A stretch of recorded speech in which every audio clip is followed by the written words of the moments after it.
अंबरनाथमध्ये एका 58 वर्षीय महिलेचा हृदयविकाराच्या झटक्याने मृत्यू झाला। मात्र या मृत्यूनंतर आरोपांचे सायरन वाजतायत।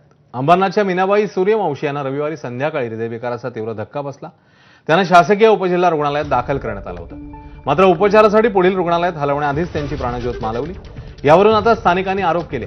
याचवेळी अंबरनाथमध्ये उपमुख्यमंत्री एकनाथ शिंदेंच्या हस्ते नाट्यगृहाच्या लोकार्पणाचा कार्यक्रम होता आणि या कार्यक्रमासाठी रुग्णवाहिका वापरल्यानं ती वेळेवर उपलब्ध होऊ शकली नाही, असा आरोप स्थानिकांनी केलाय।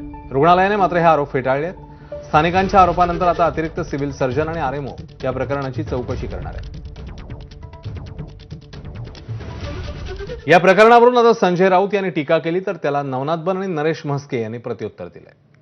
800 कोटीचं टेंडर ॲम्ब्युलन्ससाठी काढलं होतं, मग त्यातली एखादी ॲम्ब्युलन्स आपल्या वडिलांसाठी तरी का पाठवली नाही?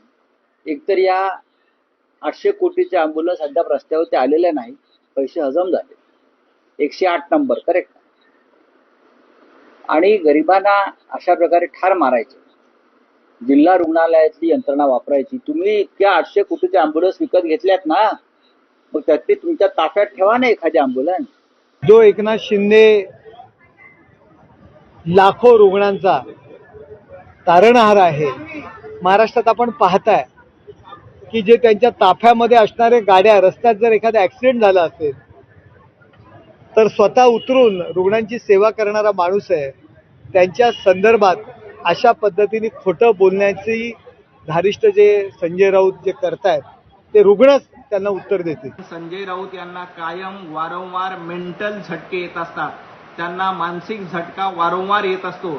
सकाळी रोज 10 वाजता तर निश्चितपणे त्यांना मनोरुग्णाचा झटका येतोय, त्यामुळे त्यांना तातडीनं मेंटल हॉस्पिटलमध्ये दाखल करण्यासाठी संजय राऊत यांच्या ताफ्यामध्ये देखील एक मेंटल हॉस्पिटलची ॲम्ब्युलन्स देऊन ठेवावी।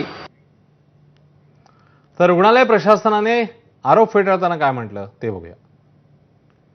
आमच्याकडे 102, 108 ॲम्ब्युलन्स आहे, 102, 108 ॲम्ब्युलन्स आहे, पण पेशंटची प्रकृती खूप चिंताजनक असल्या कारणाने आम्हाला त्या दरम्यान पेशंटला ॲम्ब्युलन्समध्ये लगेच पाठवलं नाही आम्ही, कारण पेशंटला त्या दरम्यान आम्ही वाचवण्याचा प्रयत्न करत होतो, पण त्या दरम्यान पेशंटचा मृत्यू झालेला आहे।